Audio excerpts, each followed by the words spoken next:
So welcome to today's social system mapping on-ramp session for April 13th, 2020. Just an overview of what these sessions are about. We have, hang on, I have to get my thing together. We have a monthly schedule, sort of a monthly cycle of different levels of focus. The first is on the second Monday of every month, we have an on-ramp session, which is what this is, which is basically an introductory level to social system mapping. In this session, we always have someone who has a social system map that they've been working on developing or working with for a while. We'll share that map, and so that every on-ramp session has a map to look at. Today, it's the Human Systems Dynamics map, which is going to be presented by Lisa Negstad and Glenda Eoyang. I'm really excited and grateful for them to share this map because it's a pretty cool map. The third Monday, we have a deep dive discussion. The third Monday of every month, we have a deep dive discussion. Usually those are something that grows out of the on-ramps or the introductory levels, or it's a topic that is just up for members of the community. How do we think more fully about whatever the topic is? And so we dig into that more on the third Monday. That's not an intro class. So for people who are totally in the dark, it's not necessarily the best place to jump in, but sometimes people do and they get a lot out of it anyway. And next Monday, we're gonna be talking about, a number of people have been talking with me about how they can use mapping in this time with COVID of various use cases for social system mapping. So we're gonna talk about that. And Phil Metzler, I don't see him here, is going to join me in that because he's come up with some really cool ideas. And then the fourth Monday, we do what we call a tech talk, where we dig further into the technology. And on the 27th of this month, the topic will be loading pre-existing data into sumApp. So we're in the first one. Today's agenda is we're going to do, usually we do breakout chat intros, but because there are a lot of people this time and because we want to spend most of our time looking at the HSD map, we're going to do a quicker chat intros that I'll walk you through in a minute. And we're going to do most of the day. Most of the hour is going to be the Human Systems Dynamic map. Some questions and answers in that. And then just for those of you who have not done this before, what we do is we have a structured hour, which I've just described. And then at the top of the hour, everybody who only has an hour and needs to jump off we'll pause and we'll acknowledge that you were with us and that you can go on with your day. And anybody who wants to stick around for an extra half hour and talk with whomever else is sticking around, I will be around for an extra half hour today. Kara is usually there.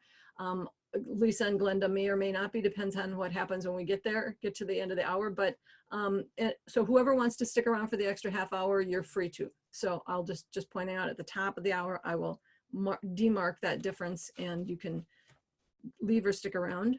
Obviously you can leave whenever you want, but that's the normal time. So I'm your host today. I'm Christine Capra, I'm the co-founder of sumApp, which is the data gathering tool that we use for making social system maps, and co-founder of Greater Than the Sum with in both those cases, my partner is my spouse, Tim Hansen.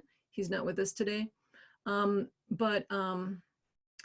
so Greater Than the Sum is a consulting firm that creates social system maps for networks and collaboratives for our clients. So I will be our session facilitator. I think not so much our question and answer facilitator, that will probably be Lisa and Glenda. And we will get to the hats, understanding the hats, but I sort of wear all three in wherever I show up. For chat intros. Okay. What we're going to do is we're not going to answer all the questions all at once. We're going to start by taking a pause and, hang on, oops. First, let's all just put into the chat your name, your pronoun, your location, and then I'll say, once I'll give you a few seconds, go ahead and start doing that. And then I'll say, okay, hit enter, and then we'll all hit enter all at once. And so we'll see the whole list, and then we'll all take a pause, and just take a peek at the list and see who's here with us and appreciate where everybody comes from and everyone's name. So, yep.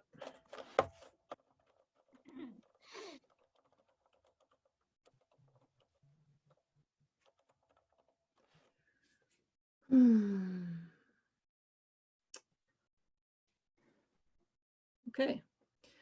So then the next thing is just briefly answer what made you show up here today.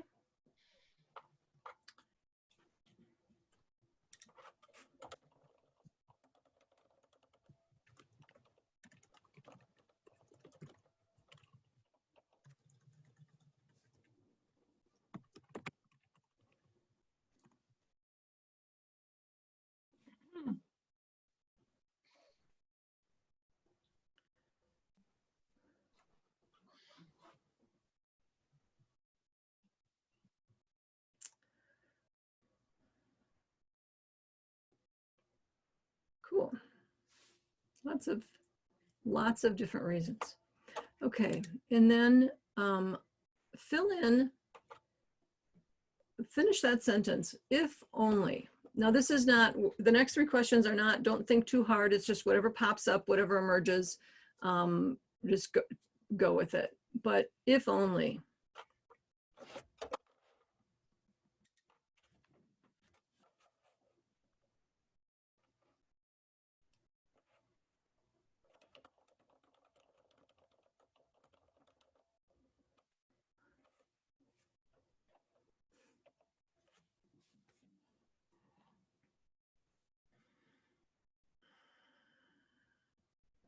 Nice.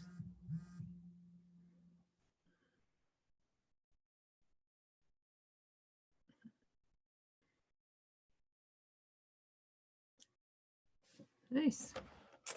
Okay. Christy, I agree with you.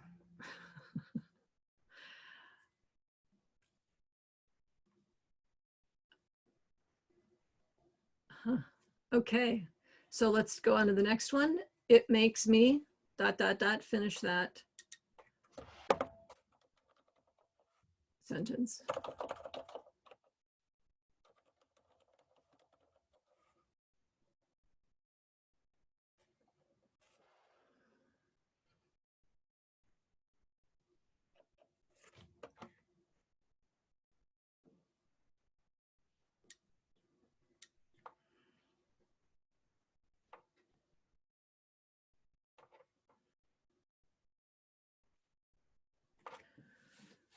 And I hope you all are reading each other's comments in the pauses.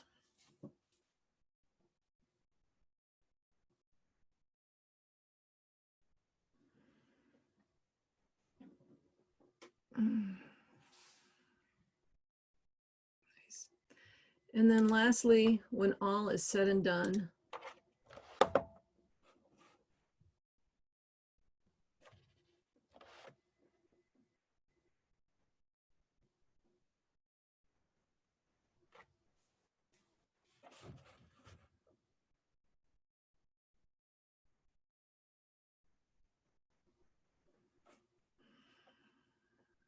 yep, Shadiqua.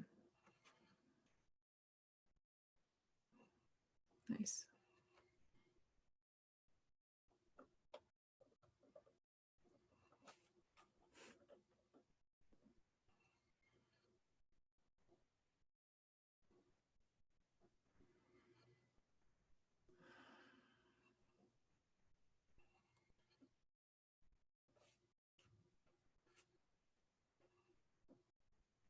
Nice. Thanks.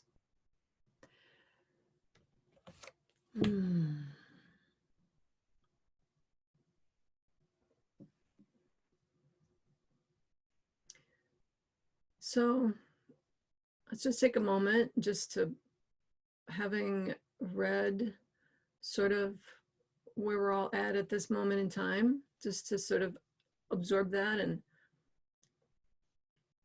take a pause to appreciate that we're able to be together in this way and able to share our feelings and our hopes and our skills.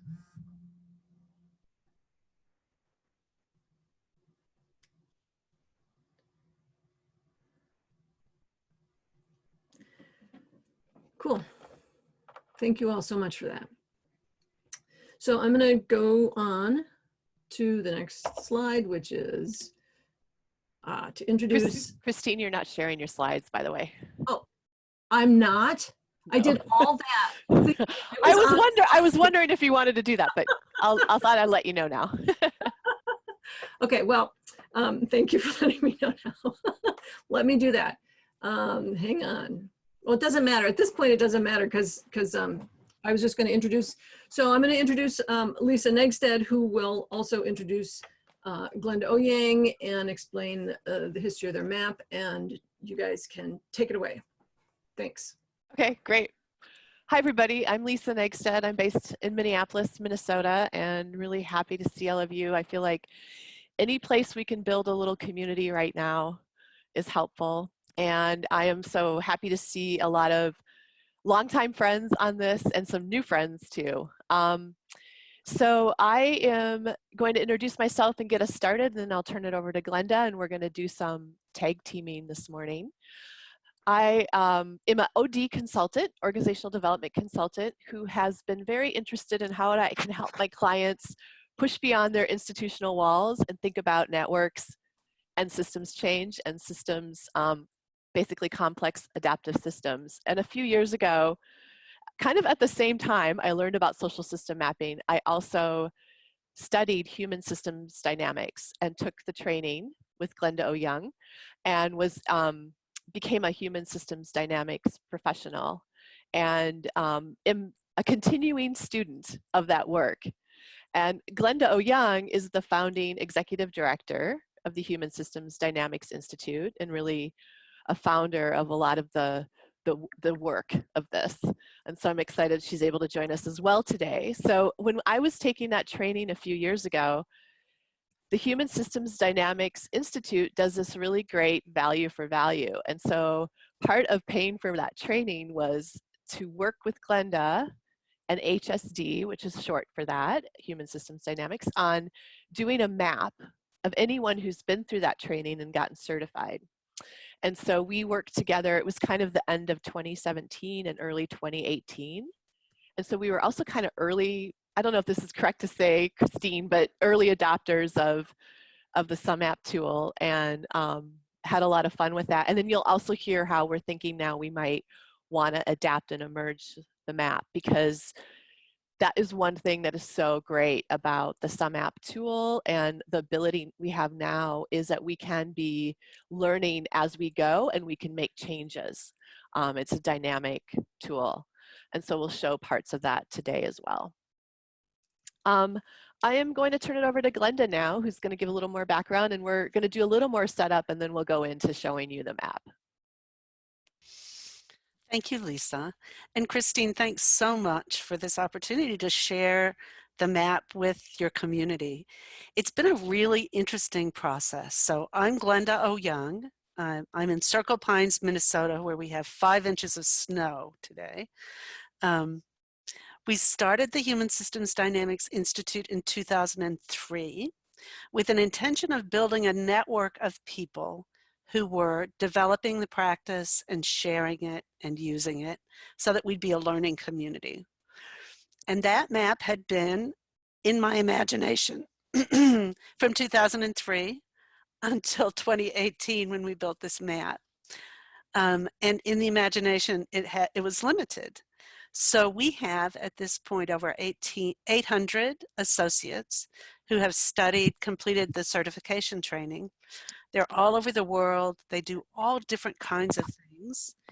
Some of them know each other because they've learned together, or they live nearby each other, or they work on similar topics. And some of them don't know each other at all. And so part of what the map allowed us to do was to visualize, to see the picture of who was here and how they were connected to each other. So the purposes of the network were first so that people could stay in touch with each other. So sometimes people would know each other, but they'd get separated and distracted. So the map was a good way to stay in touch. They could reconnect with old friends. They could also discover new friends. So often when I travel to a city, I'll look and see on the map who's in that city. and we'll have an HSD dinner time together. We also wanted to know who was connected to who and how, to give a sense of the evolution of the network. And so that people could share with each other and explore the structure for themselves over time. So Human Systems Dynamics, the Institute, is kind of an experiment with self-organizing systems. And seeing the map allowed us to make that experiment more explicit and present. So we have 117 associates who are on the map. The map is a map of individuals and not institutions. Of those 117 associates, we have 1,252 connections. That gives you a sense of the density of the network, and a total out of a total of about 800 associates. So we only have about 16% of our associates who are in the map now. So that gives a bit of an overview of who I am and who Human Systems Dynamics is, and why the map was so important, and why we were delighted when Lisa made the offer of working with Christine to put together a map so that we could make our network manifest. So Lisa, I think, is going to tell you a little bit about the relationships and the roles that people took, and what how the process moved forward. Yeah, thanks, Glenda. There's one more thing I want to talk about before we dive in and I show you the map. That we've learned, as I'm part of a community of practice who works on these maps, with Christine being one of our key leaders in this for sure. But one of the things that we've learned as we've done several maps is that there's 3 roles or 3 hats that we talk about that are really helpful if you're going to do a social system map. The first role is the visionary role. So that's the person, it could be even several people who in your network kind of get how this could be helpful to the network, right? They are wanting to help see the system. I saw some of that in your comments come up in the chat, like how do we actually help see systems? How do we actually help see the connections we have as a network? And so the visionary role can be really helpful in galvanizing people and getting people interested in that and seeing the potential. The second role is the technical role of someone who's willing to dig in and learn some of the background about how to create a survey to get the data into the map, who's interested in how to connect that data into a Kumu platform, how to really use sumApp. sumApp gives a lot of help with that, because that's the whole purpose of that, is having that app and overlay to easily get the data into the Kumu platform, but someone who can kind of take hold of that and help with that.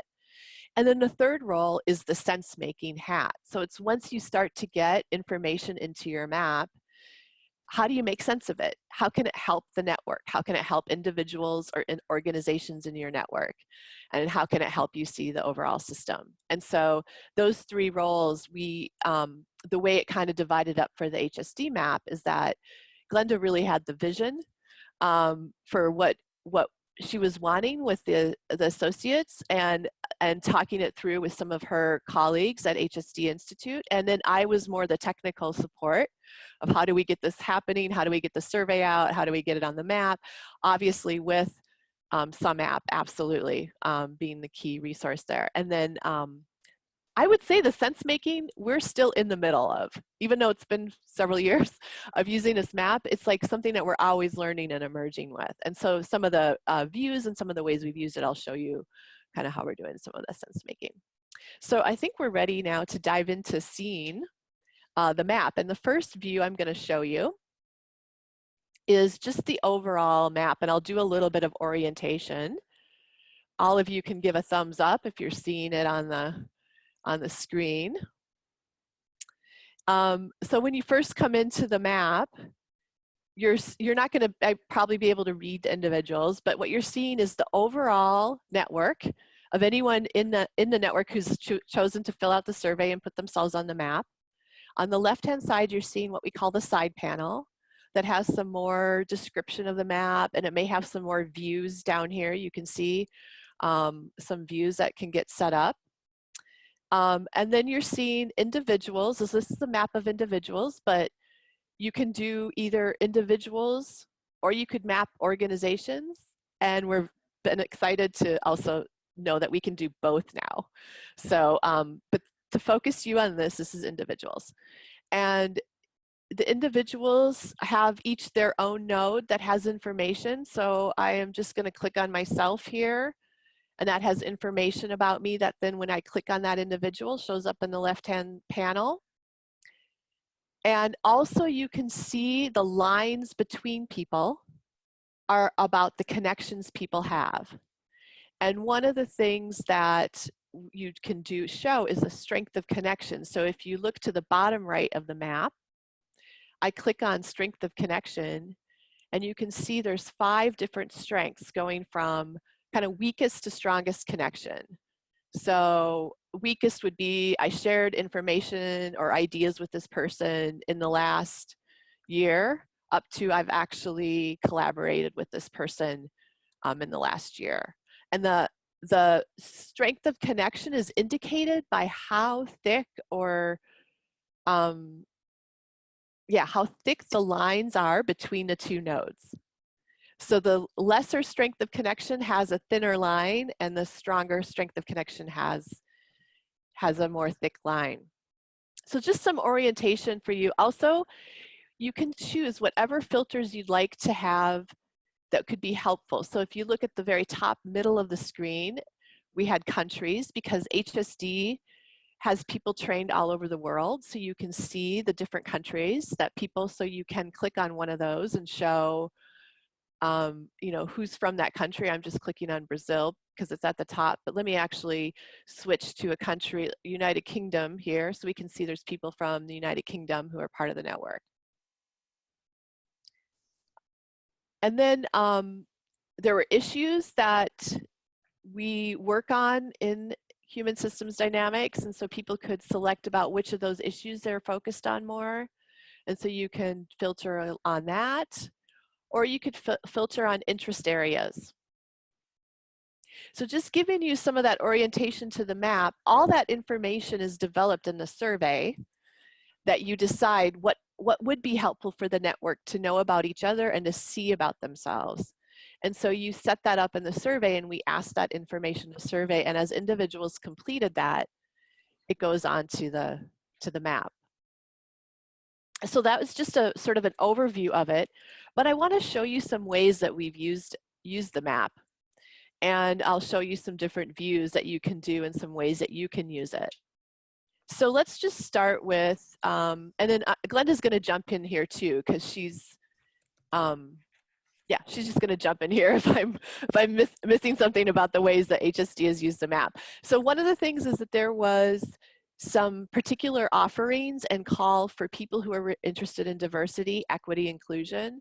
And so it was great because you could go to the map and click on the interest area for that. And you can see there's quite a few people who are either interested or working in that area.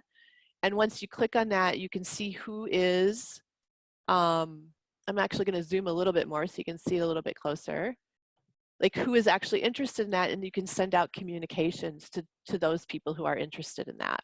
Yeah, Lisa, there are a couple of ways that we've used this particular thing. One is for communication, more targeted communication. We also use it to find resources in particular areas. So we can do this and by locale, and we can say, yes, we have 3 people who are doing DEI in the UK. Yeah. And so it's helpful in responding to RFPs or even building connections locally. It's a very useful view. Yeah, excellent. Thank you. One of the other ways that the map was used, I'm going to go over to a different view here. You can see this view actually has cohorts across the top as well. So every time someone went through a training of on the Human Systems Dynamics certification training, they're put into a cohort, which is a tight-knit community because you've been through this in-depth training together. And so you can go and communicate with folks in your cohort. So I'm just going to pick the last cohort. You can see there's been lots of cohorts of training. I'm going to pick the 52, and you can see the people who have been in cohort 52, they can easily find each other. And it's also a way that HSD Institute can be communicating with different cohorts and following up in the trainings. Yeah, go ahead, Glenda. It's also a useful way to help encourage people to join the network, because you can say in your cohort, these are the 5 people who are already there. Do you want to join them? And so it can be a kind of enticement to get people to join. Excellent.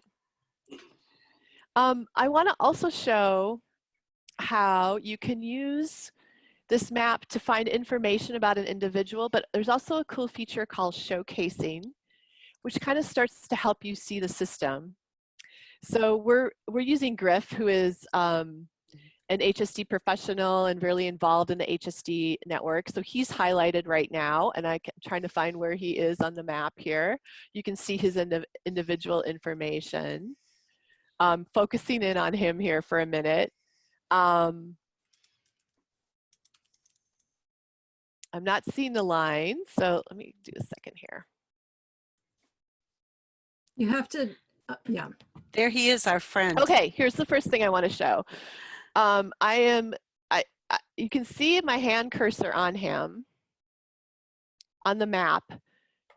And if you just keep the cursor on him, do you notice how it's showing his network, but you're also able to see grayed out. I don't know how well you're able to see it on your screen, but grayed out, you can see the rest of the network. So it's a very cool tool showing how much he's connected to the rest of the network. But we also have to remember, we have 800 associates and there's 112 on this map. So part of our goal and thinking is, if you get more associates on the map, you're fleshing out that information. But that's a decent percentage to see. Oh, like he's got a strong network in associates. You can see kind of where he is and how he's connected compared to the overall network. Are you all able to see that? Maybe you can just pop in the chat. Hopefully you're able to see that. But then I can click on him, and I'm gonna focus on him, and then you can see what are his connections. And it gives a nice view of all the different folks he's connected to in HSD, and it has the strength of connection, which shows, that variation from I've shared information with this person to I've actually collaborated and done work with this person.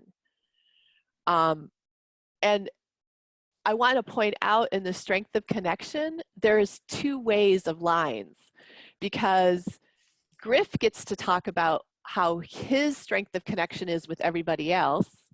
So he's defining that, but then everybody else is also defining their strength of connection back with Griff. And they might be different because people have different levels of connection depending on like the context they're in and all of that. Like for me, Glenda would be a strong connection, but she has this very large network and she might have lesser connection back to me in one of these maps, for example, even though I might say it's a very strong one. And that actually also gives great information about the system, and it's a great place for conversation for people in the network. So I wanted to point that out. There's a question for this one. So does this show also the connections among Griff's connections, or is this just how the connections are to Griff? It's just directly from Griff. Okay, so you'd have to go someplace else to see how they connect to each other. If you went on that little focus icon, if you did the up caret one, if you went one more step out, then it would show the 2nd degree connections to Griff, and then that adds their relationships to each other as well. So thanks. But then it does add more people, so it's harder to see. But yeah. Are you seeing that, the 2nd connections now, the 2nd? Well, I just clicked on that. In Griff's case, it's nearly the whole network, so it does. Yeah, it might be better to do me in that way. Or me, because I'm probably even less connected, but yeah. I have to focus in a little bit to see here.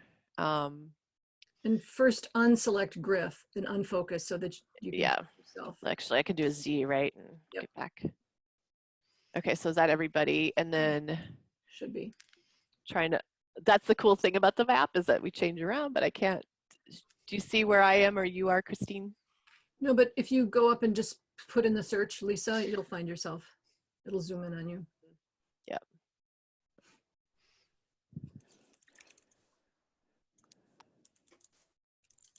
No, it's got a, And there might be a little delay while we're showing this, but There you are.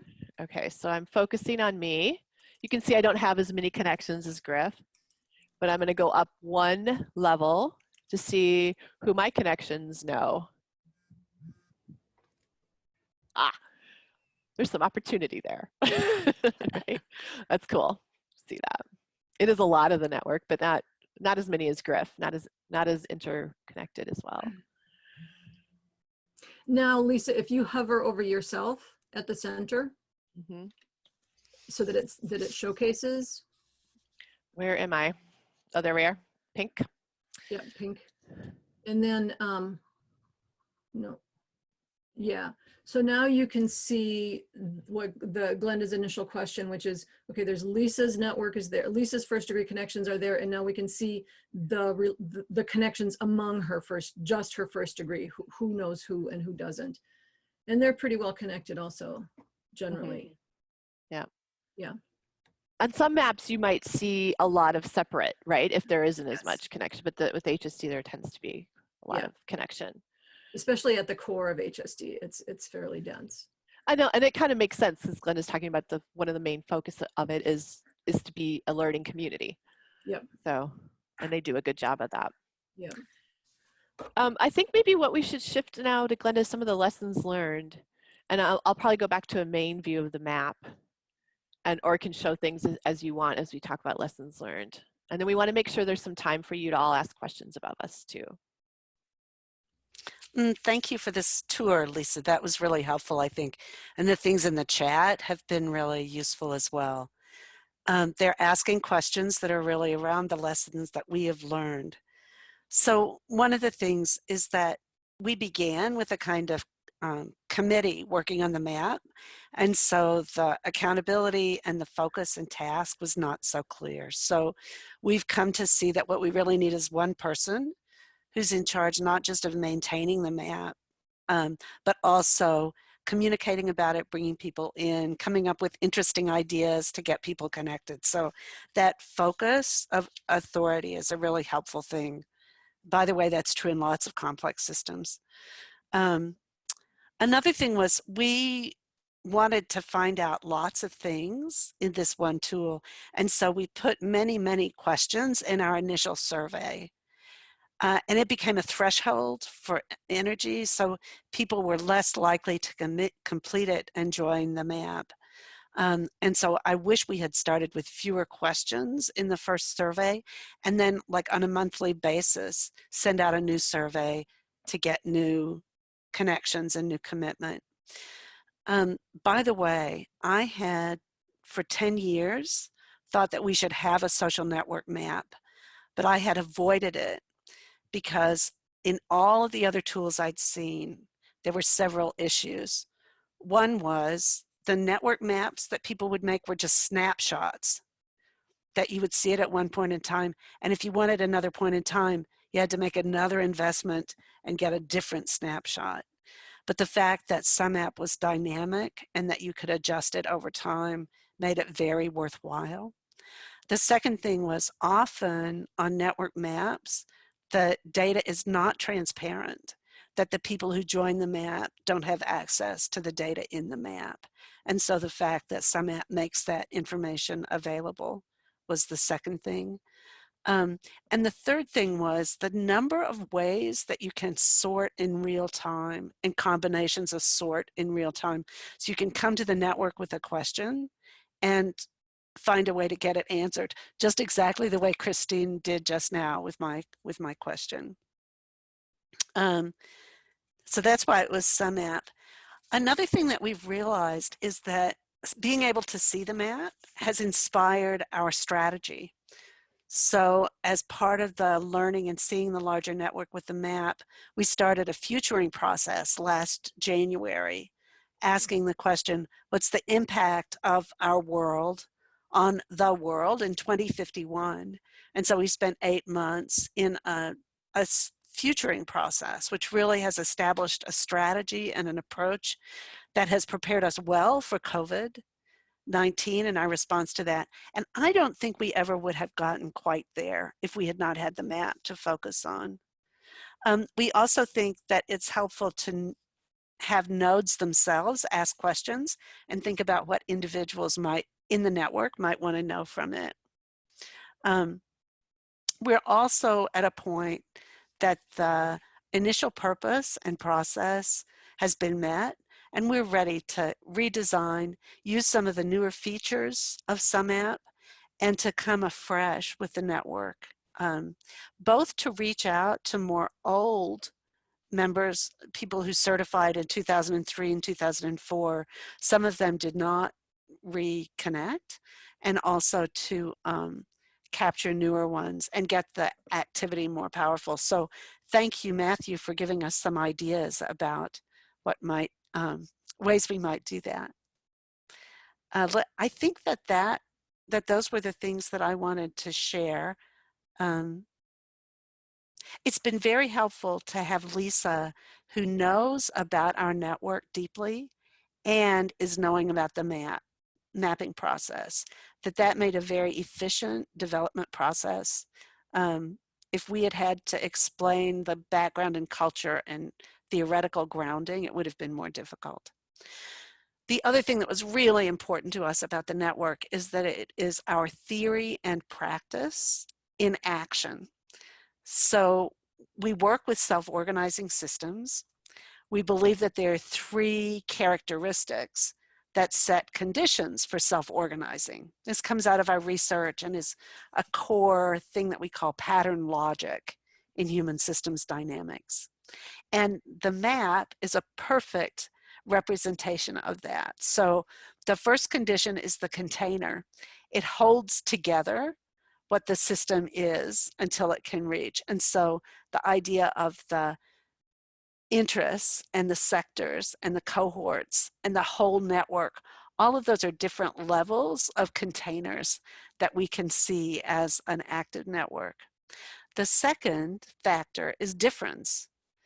So we can see similarities and differences among the agents in the survey responses, by clicking in, by seeing who's most densely and least densely connected, who's connected to him. And then the third characteristic are exchanges. And of course, in any network, it's the edges, the lines among the nodes that are really the connection. So it's kind of a way to see our CDE pattern logic living in a map. So that's another reason it's been really useful. So Lisa, I wonder what questions people have, or if there's anything else you'd like to share about lessons learned. I just want to mention one thing, and then I think we should open it up for questions. And that is one of the things that over the years we've been learning as the community of practice working on these maps is just the views. There's all these layers of views and information. And you know, we did a lot of directory views showing you how to look up information if you're wanting to connect, but there's also you know, views where you can really dig in and look at a lot of cross pieces, or there's like bird's eye views that you can do, and also like full system views. And so we didn't get a chance to really dive into that, but we're excited for the HSD map to think about that in the future of how we might even use more layers of this. So I just wanted to mention that before we open it up for questions. So I'm going to turn it back to Christine to facilitate those. Oh, I wasn't expecting that. Oh, I'm sorry. That's right. I can do it. That's okay. I'm going to stop my share. Okay. Do you want to do questions by chat, or should we just ask people to unmute and do it? That's the question I had.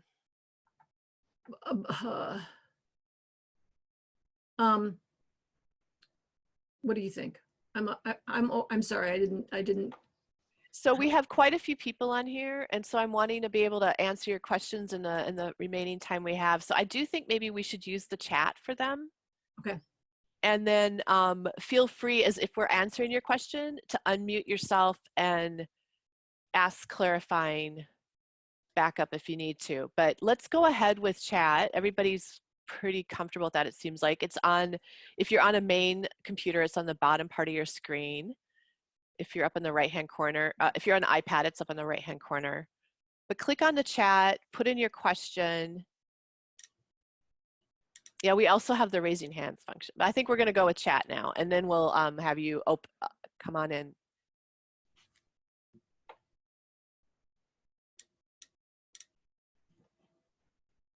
So I'm looking at how to use information in surveys to fit in Kumu. Do you want to take that one, Christine? Yeah, so so in this instance, we're talking about a very explicit survey, which is the survey function in sumApp. So if you have done a social network analysis using any other kind of survey tool, except for maybe another specifically social network analysis tool, your survey is going to need the data to be rearranged and reconfigured in a whole bunch of ways in order for it to for Kumu to be able to read the data and represent the data the way you want it to. That was one of the reasons we built sumApp, was so that you wouldn't have to know how to do all of that wrangling and reconfiguring. So in this instance, the survey is set up however you want it, and then you just grab a link from sumApp and plunk it into Kumu, and then you can start playing with your views and your decorations in Kumu. It's just designed to be for the data to automatically feed into Kumu. And once you put that link in, it's a live link, so that as the data changes in sumApp, as people put in more information, it just automatically flows right into the Kumu map. Did that answer the question? I asked the question, you need to pay if you would like to use the sumApp, isn't it? Yeah. So there's no way to, without paying, just practicing using surveys and fit it in sumApp or in another place to just practice. It's a must to pay. Yeah. To do this automatically.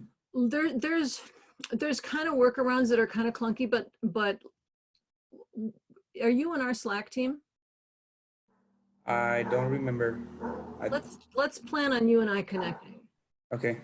Because it's too long and technical and complicated to go into here. Okay. Thank you. Mm-hmm. Lisa. Yeah, David has a question that I might ask of Glenda. Any reasons HSD could try using a simpler survey to see if that simpler onboarding actually increases participation? So some nodes would have more or less information. Yes, absolutely. That's one of the things that we're looking at. Given COVID and our new strategy for 2051, we're going back to our MAT design and working with Lisa to rethink. So we do think that a shorter survey will make a better uptake. Yeah. And also more frequent and regular communications. So at this point, we communicate with people as soon as they certify, invite them onto the MAT, and then we are in touch with them just on an as-needed basis about the MAT. But we think that if we had regular, like monthly, a new survey goes out, or a new idea, or a new question will help, that periodic attractor would help people stay in. And I think I would add to that, that what we're hoping is that if you do simpler at first and get people interested, and then you're building the interest also in the mapping to keep adding it. So it's like, instead of just me being the person trying to get everybody in HSD, can there be a committee now of people who are interested and help support that? So it's kind of also building it that way, of that interest and who might want to be part of that. Yeah. Lisa, there's a really interesting idea that's coming up in the chat about time bank, which is a way to barter time and for professionals to barter time. And it would be really interesting to use this as a foundation for a time bank kind of relationship in the network.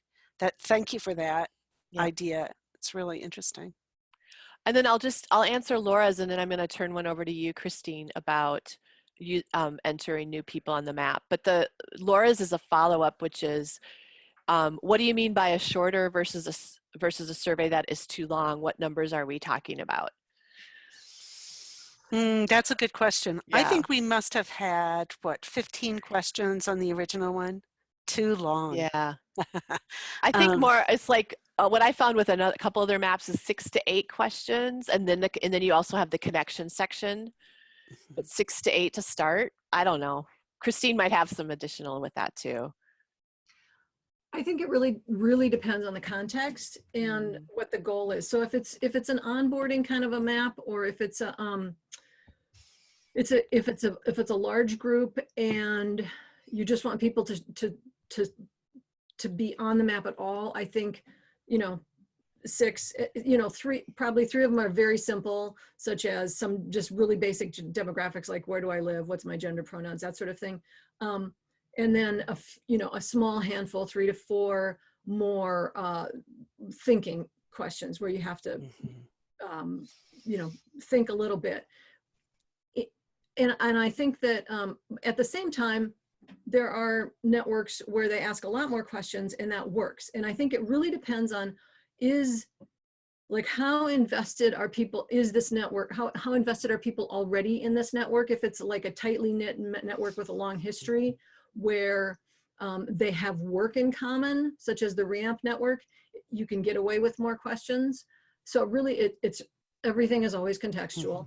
And one of the things I try to encourage people to do is to say, okay, we really need these 3 questions from you. And then there's another section which is optional. So like, if you have time and are willing to answer these questions, great, that's wonderful. But there's no, I think part of the whole thing about data gathering and surveys is people often feel like they're being researched as one thing that can be triggering, but also that if they do the survey, they have to answer all the questions. And I try to really make it clear, no, this is optional. You're the boss of you and what information you share. And I think that that can help, but it's always a tension of how do we get this and how much. So a couple of things that I wish we had done in the survey. We asked survey questions that we as an institute wanted to have answered. And I really wish we had focused instead on questions that members of the network would have wanted to have answered. I think that would have given a whole different kind of flavor to it. Yeah. And one of the things you're identifying here, and I see some of the additional questions about the survey, and to even see example, is that it is so open, because that's one thing that makes this dynamic and is wonderful, but it also means you don't want to be too prescriptive. You want to figure out what's going to help us understand right now, and then it might change and you might add a question here and there. You might shift or adjust it. Right. And just to speak to that iterative process. So in my idea of an ideal world, what you would do is you would start very small and very simple, and then you would get enough, you know, like a critical mass of people who are interested in enough in it to have conversations about what more do we need to know.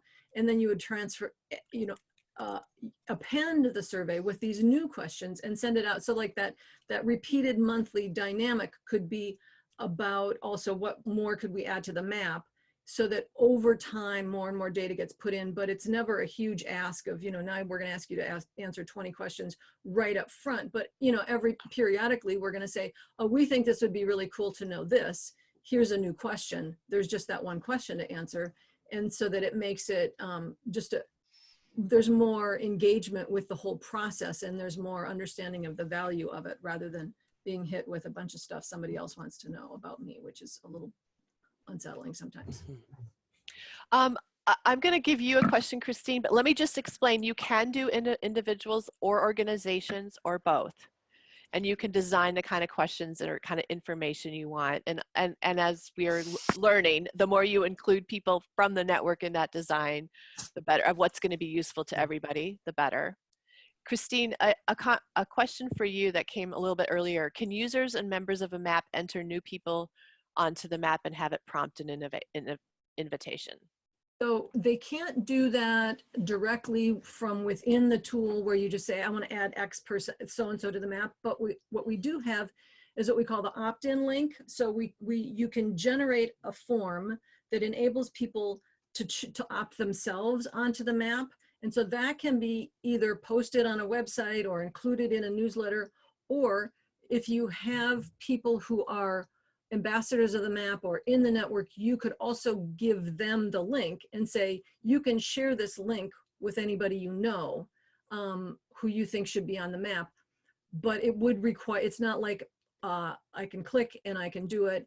And in fact, Kara just shared our opt-in link. So we have a community practice map for anybody who's even just shown up to a webinar once.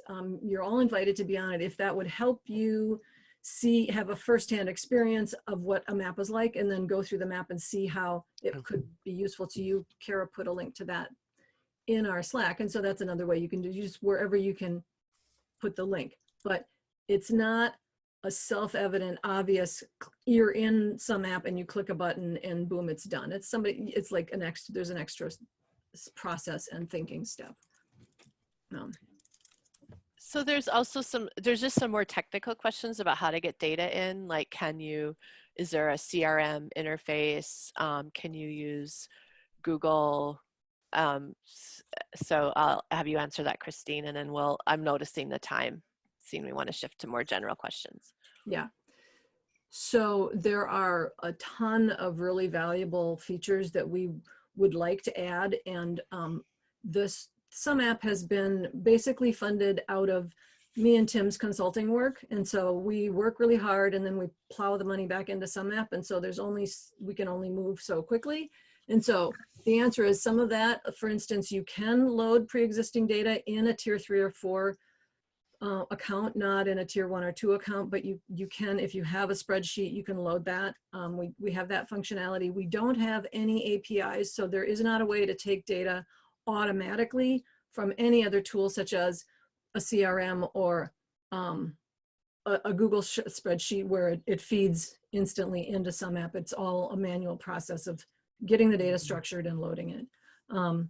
We would like to go there. We have long lists of wishes and we'll continue to move in that direction.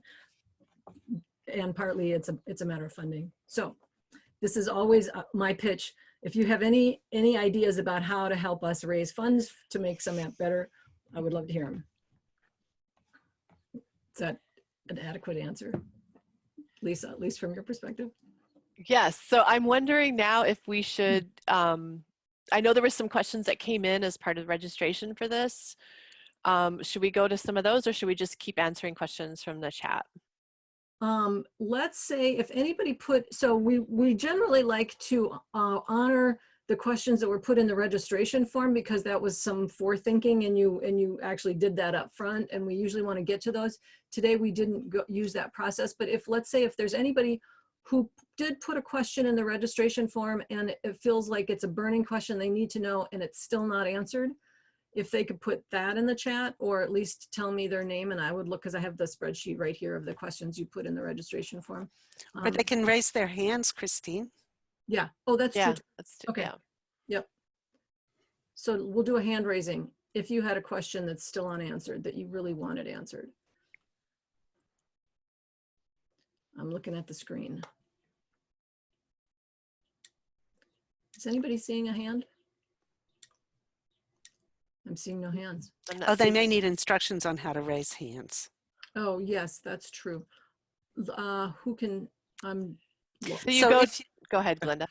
If you open up click on participants, down at the bottom of the participant list, there are little icons that you can use. One question that came up while we were waiting for a hand to raise or a question to come in was about whether HSD as a community has anything that holds it together and supports its self-organizing. And we have 6 simple rules that we use as a community, and I put them into the chat space. That's not so much about the map, but that's about the community that it's mapping.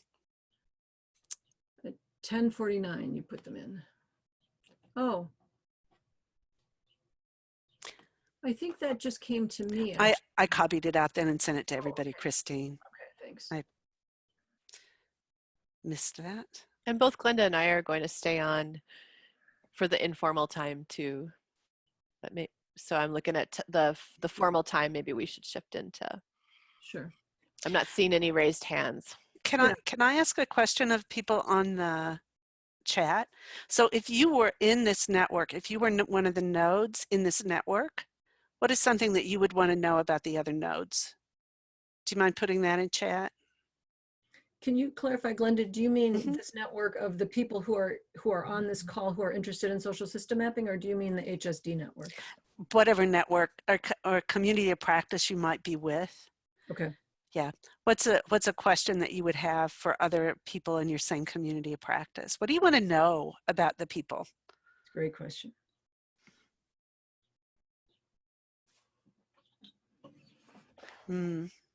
Yeah.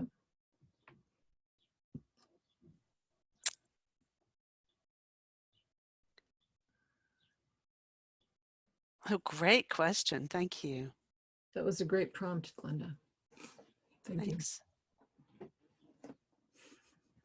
Honest question. Puzzling conundrums. Fabulous. Thanks for that. Okay. Done. Yeah. Yeah.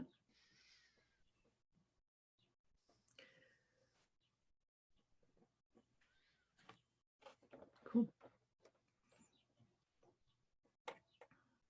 Great. Thank you.